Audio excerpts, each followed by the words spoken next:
Allergy का पर्यायवाची शब्द मोदी एलर्जी क्लिनिक को मानते हैं, इससे बड़ा सम्मान शायद मुझे कुछ नहीं मिलेगा। अपनी कामयाबी के पीछे आप ये श्रेय किसे देना चाहेंगे? कि पिताजी के द्वारा बनाई गई विरासत को, उनके बनाए गए नाम शोहरत को अपने प्रयासों के द्वारा मैं जीवंत रख सकूं। काबिलियत तो सभी में होती है जी। किसी का छप जाता है और किसी का छिप जाता है।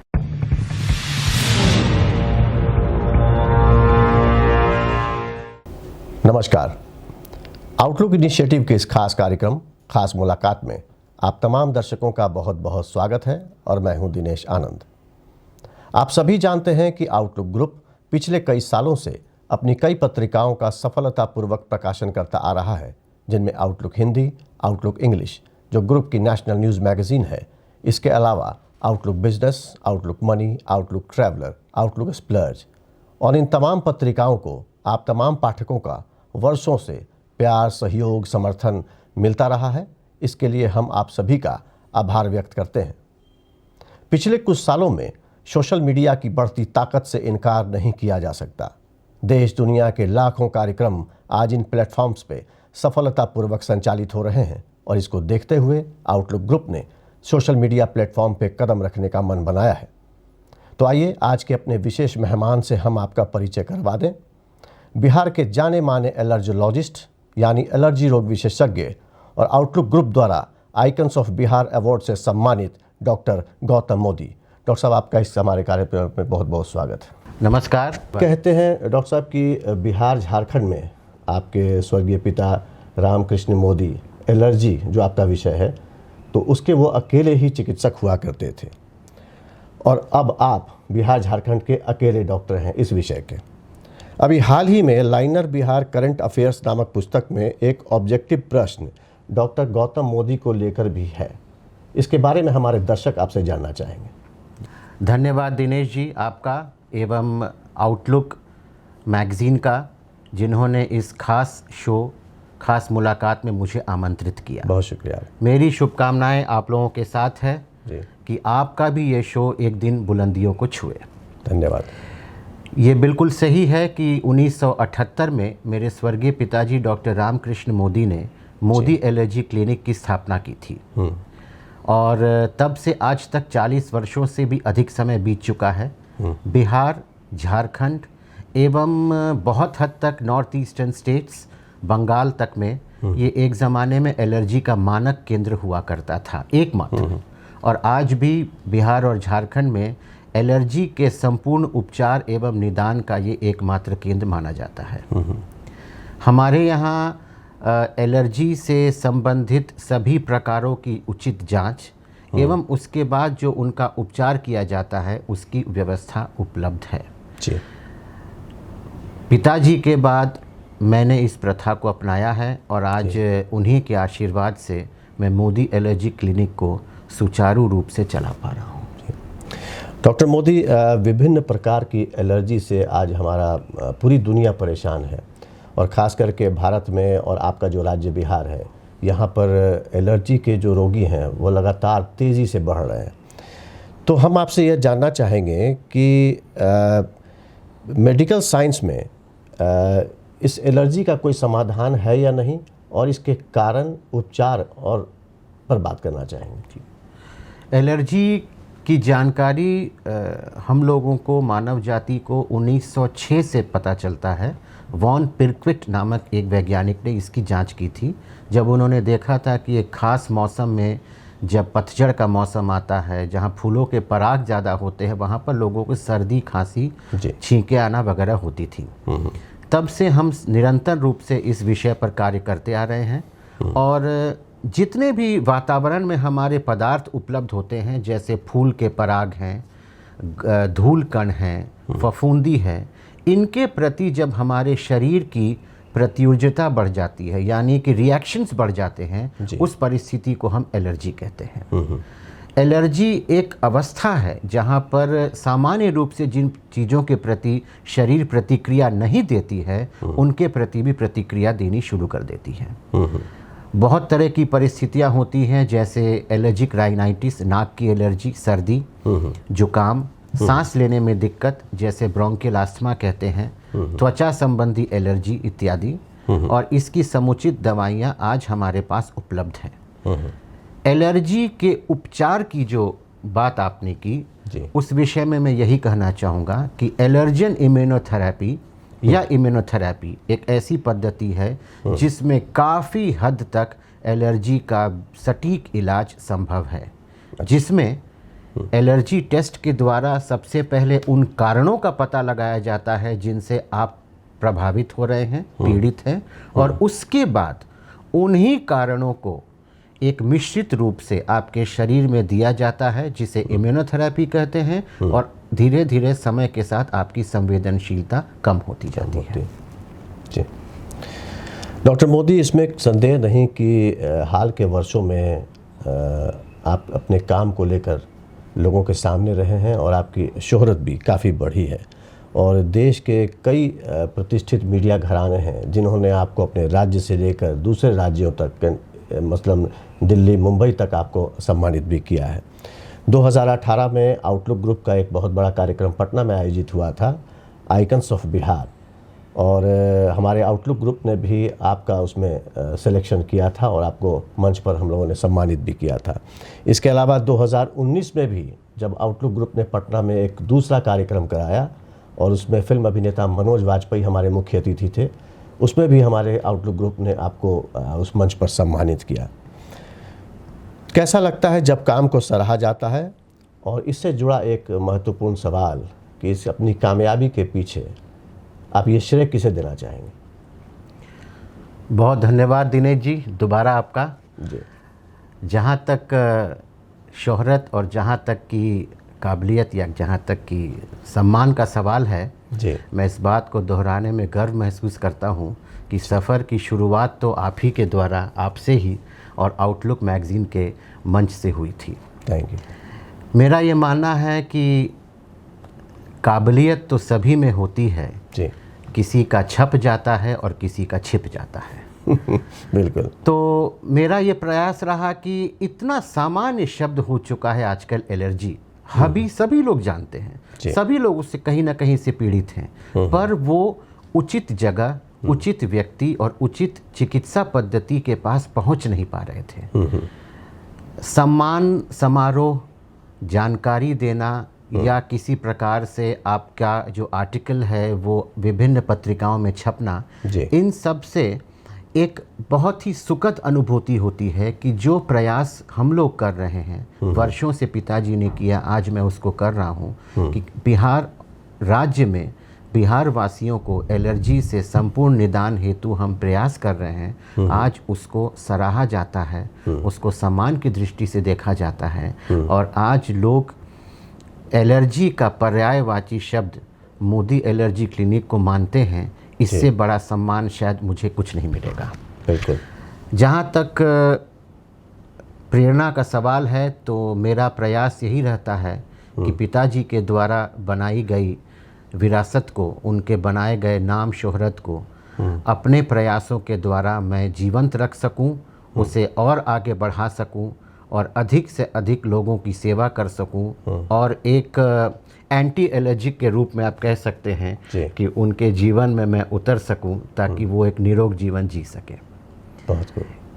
दोस्तों, अब वक्त हो चला एक ब्रेक का। ब्रेक के बाद हम फिर वापस लौटेंगे और बिहार के जाने माने एलर्जोलॉजिस्ट डॉक्टर गौतम मोदी के साथ इस चर्चा को आगे भी जारी रखेंगे। आप बने रहिए हमारे साथ।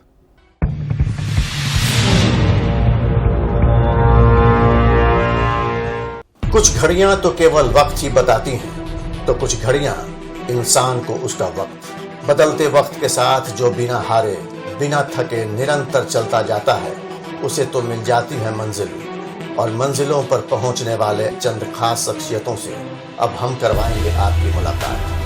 खास मुलाकात अब आउटलुक डिजिटल के मंच पर वरिष्ठ पत्रकार दिनेश आनंद के साथ।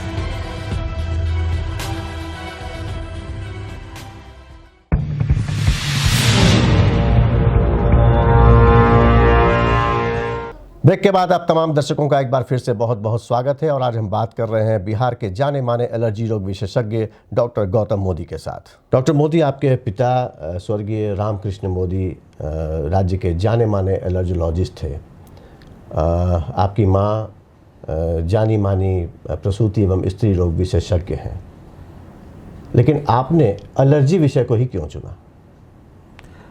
दिनेश जी, अगर सही जवाब दूं जी तो शायद ये मुझे भी पता नहीं है कि मैं एलर्जी विशेषज्ञ कब बन गया। जी यूँ कह सकते हैं कि उस ज़माने में हम आज्ञाकारी हुआ करते थे जी और माता पिता की इच्छाओं का बहुत सम्मान करते थे। पिताजी का बहुत बड़ा नाम शोहरत था, एक एस्टैब्लिशमेंट था मोदी एलर्जी क्लिनिक, और संभावित सी बात थी कि मेरे मेडिकल में जाते के साथ एक पिता की उम्मीद थी कि वो मेरे बाद इन चीज़ों को संभालेगा। तो मैंने भी एज एलर्जियोलॉजिस्ट अपने कैरियर को सेलेक्ट कर लिया। आज फ़ख्र होता है मुझे, हालांकि मैं आपको ये बात ज़रूर बताऊंगा कि यदि एक पीढ़ी ने बहुत नाम शोहरत कमाया हो तो दूसरी पीढ़ी को उनके साथ जुड़ करके अपनी जिम्मेदारियों को निभाना बहुत ही कठिन होता है। बिल्कुल, क्योंकि मापदंड और मानकता पहले से ही बहुत ऊंची बनी होती है। ये ईश्वर का आशीर्वाद है, मेरे पिताजी का आशीर्वाद है मेरे ऊपर कि आज तक मैं उस जिम्मेदारी को बखूबी निभा पा रहा हूँ। बिल्कुल। डॉक्टर गौतम, जैसा कि हम सभी जानते हैं कि हर एक क्षेत्र में तकनीक एक नए रूप में लोगों के सामने आ रही है और इससे आपका जो चिकित्सा जगत है वो भी अछूता नहीं है जी। जितने भी विभाग हैं आपके यहाँ, उन सभी में हम देख रहे हैं लगातार कि नई नई मशीनें आ रही हैं, इवन की रोबोटिक सर्जरी की भी इधर चर्चा है। तो हम ये जानना चाहते हैं कि आपके पिता स्वर्गीय रामकृष्ण मोदी जब एलर्जी की से संबंधित चिकित्सा दे रहे थे अपने मरीज़ों को, उस वक्त के ट्रीटमेंट में और आज आप जब लोगों को, पेशेंट को देख रहे हैं, उसमें कितना फ़र्क है? दूसरा ये सवाल कि जो ये तकनीक है, इसमें क्या कुछ नई चीज़ें हैं जो पिछले एक दशक में सामने आई हैं?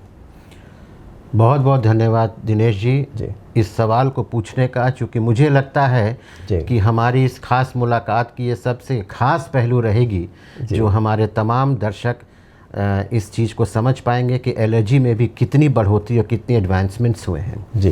पहले एलर्जी की डायग्नोसिस जो हम करते थे वो इंट्राडर्मल टेक्निक से करते थे, यानी जो एलर्जिक पदार्थ है उसकी थोड़ी मात्रा हम सुई के द्वारा चमड़े और मांस के बीच सतह पर यहाँ दिया करते थे। अच्छा। उसमें एक परिवर्तन आया कि अब हम प्रिक टेस्ट करते हैं, यानी कि उसी पदार्थ को यहाँ पर एक तरल पदार्थ बूंद रख करके और बस थोड़ा सा चुभाते जैसे हैं, करीब करीब वो पेनलेस है, बिल्कुल दर्द नहीं होता है। और तीसरा जो अब एक नई पद्धति आई है जिसे ब्लड एसे कहते हैं, यानी ब्लड टेस्ट के द्वारा एलर्जी पैदा करने वाले पदार्थों की जानकारी ली जाती है और उसके बाद उन्हीं पदार्थों के प्रति विशेष इम्यूनोथेरेपी, जिसका जिक्र मैंने इस मुलाकात के आरंभ में किया था, वो दी जाती है। इम्यूनोथेरेपी अभी तक जो है वो सुई के द्वारा ही उपलब्ध थी, यानी वो वायल्स के रूप में आते थे और मरीजों को फ्रिज में रख करके हर 4 दिन या 7 दिन पर एक सुई लेना पड़ता था। वो भी अब ओरल के रूप में उपलब्ध हो रही है धीरे धीरे, यानी आप सुबह उठ करके उसे जीभ के नीचे सबलिंगुअल अपना 2-4 बूंद ले और उससे काफ़ी हद तक एलर्जी की सुविधाएं या एलर्जी की बीमारी दूर हो जाती है। कहने का मतलब ये कि धीरे धीरे जैसे जैसे एलर्जी का प्रकोप हमारे देश में और विश्व में बढ़ता जा रहा है, लोगों में सजगता बढ़ती जा रही है, जानकारी बढ़ती जा रही है, उसी प्रकार बहुत तेज़ी से एलर्जी के डायग्नोसिस और ट्रीटमेंट में भी मरीजों के हित में सुगमता पूर्वक हम कर सकें, इस पर विशेष कार्य हो रहा है। तो मोदी एलर्जी क्लिनिक निरंतर अपने आप को अपडेट करता है और मैं पर्सनली व्यक्तिगत रूप से इस चीज़ पर बहुत ध्यान देता हूँ कि नई नई तकनीकें जो आ रही हैं विश्व में, कि जिससे कि एलर्जी के मरीज को जानकारी मिले, फ़ायदा मिले, उन्हें लाभ हो, उसका मैं प्रयोग, उसका उपयोग अपने क्लिनिक में करता रहूँ। तो कहने का तात्पर्य ये है कि जो हमारे दर्शक इस वक्त आपको सुन रहे हैं, तो आप ये कहना चाहते हैं कि जो आधुनिक जो भी पद्धति है इलाज की, वो मोदी एलर्जी क्लिनिक में उपलब्ध है। बिल्कुल, मोदी एलर्जी क्लिनिक में मैं 100% दावे के साथ कर सकता हूं कि इस समय विश्व में जो भी एलर्जी एवं एलर्जन इम्यूनोथेरेपी यानी एलर्जी की उपचार से संबंधित जो भी प्रक्रियाएं या जो भी फैसिलिटीज़ उपलब्ध हैं, वो सभी आज के तारीख में मोदी एलर्जी क्लिनिक आपकी सेवा के लिए देता है। बहुत अच्छे। डॉक्टर मोदी, आप Indian College of allergy and applied immunology के आजीवन सदस्य हैं और पूर्वी क्षेत्र के कन्वेनर हैं। इन संस्थानों में आपका क्या योगदान है? आज Indian College of allergy and applied immunology allergy के विषय में भारत की सबसे मानक संस्थान है जी, और जो कि आपके एलर्जी विशेषज्ञ होने को एक प्रामाणिकता देती है। पिताजी काफ़ी समय तक विभिन्न पदों पर रहे, वाइस प्रेसिडेंट भी रहे और बाद में वो उन्होंने अपने आप को convener East Zone Indian College of allergy के रूप में स्थापित कर दिया और उनके बाद ये पद मुझे दिया गया है। तो मैं विशेषकर बिहार में एलर्जी के प्रति लोगों में जागरूकता, मरीजों से ज़्यादा डॉक्टरों में इस बात की जागरूकता कि ये कोई असाध्य या कोई बहुत सामान्य चीज़ नहीं है, ये एक विशिष्ट प्रकार की व्याधि है जिसका आप समुचित रूप से निदान कर सकते हैं। इसकी जानकारी डॉक्टरों तक पहुंचाने का मैंने बहुत प्रयास किया है, करता रहता हूं। 2019 में बिहार का पहला एलर्जी एंड एलर्जन इम्यूनोथेरेपी का वर्कशॉप पटना में हुआ, होटल मौर्या में किया था। आपको याद होगा, वो आपके नेतृत्व में हुआ? जी, मेरे नेतृत्व में हुआ था और हिंदुस्तान के 5 से 6 जाने माने एलर्जी विशेषज्ञ मेरे पिताजी के समकक्ष थे, वो यहाँ आए थे और पटना में करीब 100-125 बिहार से अलग अलग प्रांतों से डॉक्टरों ने उसमें हिस्सा लिया था और बहुत अच्छा रिस्पांस उसके बाद मुझे मिला है। तो मेरा प्रयास यही रहता है as a convener East Zone Indian College of Allergy कि बिहार क्षेत्र में, बिहार राज्य में न सिर्फ मरीज बल्कि डॉक्टरों को भी एलर्जी से संबंधित उचित जानकारी दी जाए। दीजिए। दोस्तों, अब वक्त हो चला एक ब्रेक का। ब्रेक के बाद हम फिर वापस लौटेंगे और बिहार के जाने माने एलर्जोलॉजिस्ट डॉक्टर गौतम मोदी के साथ इस चर्चा को आगे भी जारी रखेंगे। आप बने रहिए हमारे साथ।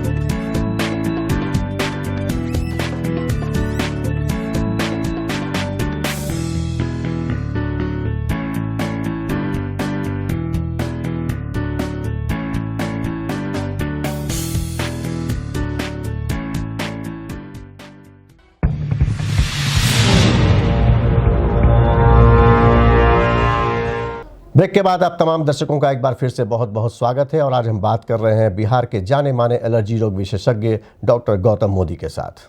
डॉक्टर मोदी, विश्व स्वास्थ्य संगठन यानी WHO का कहना है कि इम्यूनोथेरेपी पूरी दुनिया में एलर्जी की एकमात्र विधि है जिनमें एलर्जी पैदा करने वाले अलग अलग पदार्थों के से अर्क से जाँच की जाती है। हमारे दर्शक इसे आपसे समझना चाहेंगे। दिनेश जी, दोबारा धन्यवाद। बहुत ही उपयुक्त और बहुत ही आवश्यक सवाल आपने किया है।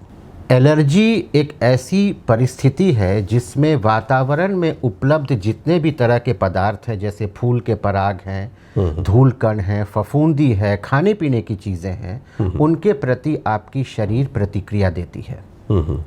अब समझने की बात यह है कि अगर खाने पीने की चीज़ें हैं तो आप उनको अपने शरीर से हटा सकते हैं, उनका सेवन बंद कर सकते हैं। उदाहरण के तौर पर अगर किसी को अंडा खाने से एलर्जी है, किसी को एप्पल खाने से एलर्जी है, तो वो उसका सेवन बंद कर सकते हैं। जहाँ तक सवाल फूल के परागों का, धूल कणों का और फफूंदी का है, वो हवा में तैरते रहते हैं, सांस के द्वारा हमारे शरीर में प्रवेश करते हैं और एलर्जी इन्हीं से शुरू होती है।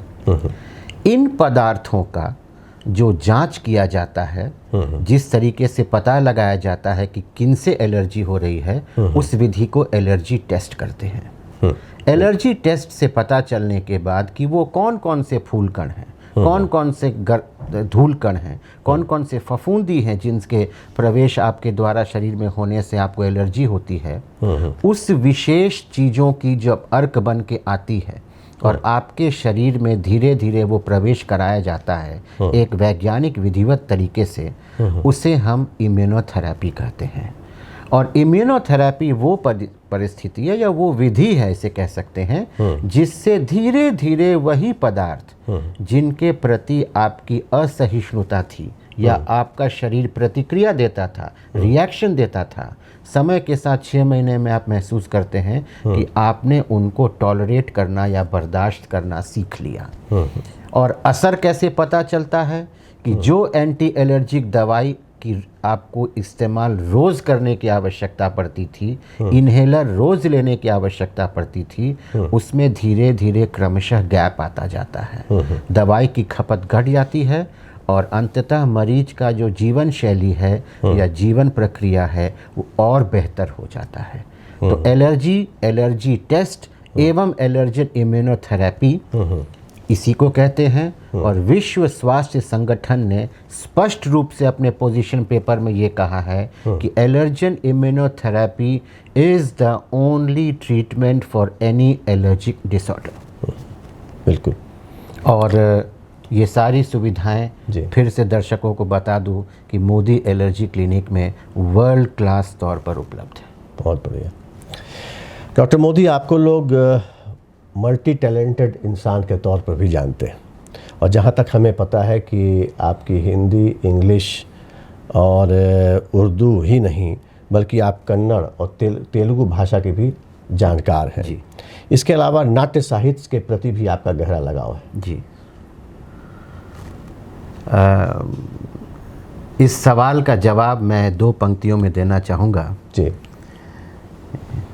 शोहरत की चाह में ऐसे भी चूर न हो जाऊं, शोहरत की चाह में ऐसे भी चूर न हो जाऊं कि एक शख्सियत बनने की चाह में शख्स ही न रह जाऊं। बहुत खूब, बहुत अच्छा। दिनेश जी, ऊपर वाले का देन है कि कुछ गुणों से और कुछ चीज़ों के साथ उन्होंने मुझे संवारा है। ये बिल्कुल सही है कि हिंदी, अंग्रेज़ी, उर्दू और संस्कृत और इसके साथ तेलुगु और कन्नड़, इतने भाषाओं का मुझे एक अच्छा ज्ञान है, आप कह सकते हैं जी। और मेरी बहुत गहरी रुचि साहित्य एवं संगीत में रहती है। और संगीत का जहाँ तक सवाल है तो शास्त्रीय गायन मैंने सीखा है और वाद्य यंत्रों में ढोल और कॉन्गो, बोंगो एंड ऑक्टापैड्स मैं बजाता हूँ।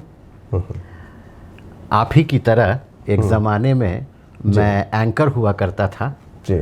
और पार्श्व गायन मैंने बहुत दिनों तक किया है। डॉक्टर बनने के पश्चात पेशे में आने के बाद डॉक्टर गौतम मोदी उस गौतम मोदी को अक्सर बहुत मिस किया करता है। तो डॉक्टर गौतम, शास्त्रीय संगीत पर हम बात कर रहे थे, आपके गुरु कौन हैं? हमारे गुरु हुआ करते थे पहले भारतीय नृत्य कला मंदिर पटना में नंबिसन साहब हुआ करते थे जी।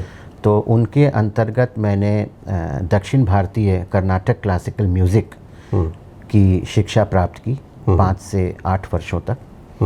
और वहीं पर मेरा बहुत गहन रियाज और जिसे कहते हैं कि उन्होंने शायद गले को तराशा और वर्ण उच्चारण, शब्दों का उच्चारण उनसे मैंने सीखा। तो वो हमारे गुरु रहे। उसके बाद वो दक्षिण भारत चले गए, लेकिन संगीत से लगाव मेरा रहा और सेंट जेवियर्स से मैंने अपनी यहाँ आरंभिक शिक्षा की थी। तो जेवियर्स के बैंड में था मैं और मेडिकल कॉलेज जाने के बाद वहाँ के रेगुलर शोज़ बैंड में था मैं, एज ए ड्रमर भी था मैं मेडिकल कॉलेज के बैंड में। और एंकरिंग हमारा एक बड़ा ही पसंदीदा पेशा हुआ करता था। तो मुझसे एक बहुत से लोगों ने पूछा है कि आप अगर डॉक्टर नहीं बनते तो क्या बनते? तो आप क्या बनते? तो साहब मैं इसका जवाब आपको देना चाहूँगा बिल्कुल। कि आज अगर मैं डॉक्टर नहीं बनता तो मैं शायद एक एंकर या आप ही की कुर्सी पर बैठा होता, आप मेरी कुर्सी पर बैठे होते। बिल्कुल बिल्कुल। डॉक्टर मोदी, एक और अहम सवाल कि हमने कहीं पढ़ा था कि आप ज़कात में यकीन रखते हैं। जी। दर्शकों को मैं बता दूं कि अपनी आय का एक हिस्सा समाज के ज़रूरतमंद लोगों पे खर्च करना, इसे ही ज़कात कहते हैं। बिल्कुल। तो इसके बारे में हम आपसे जानना चाहेंगे कि किस तरीके से आप इसमें इन्वॉल्व हैं। जब से मैंने होश संभाला, प्रथम दिन से मेरी ये कोशिश रहती है कि रोज़ाना जब मौका मिले किसी को कुछ दे सकूं। ये ज़रूरी नहीं है कि आप किसी को कुछ पैसे दीजिए या कुछ चीज़ दीजिए, स्नेह दीजिए, सम्मान दीजिए जिसकी आजकल बहुत कमी हो गई है, अपनापन दीजिए और किसी की दो बातों को सुन लीजिए। तो आज के तारीख में मेरा ये रोज़ाना प्रयास रहता है कि कहीं न कहीं से किसी न किसी व्यक्ति को अगर मैं कोई काम आ सकूं तो दिनेश जी मैं उस मौके को चूकता नहीं हूं। और मेरा ये मानना है कि कभी भी कोई व्यक्ति अगर आपसे मिलता है तो वो आपको एक अपॉर्चुनिटी देता है, आप उसको मेक करिए या आप उसको ब्रेक करिए।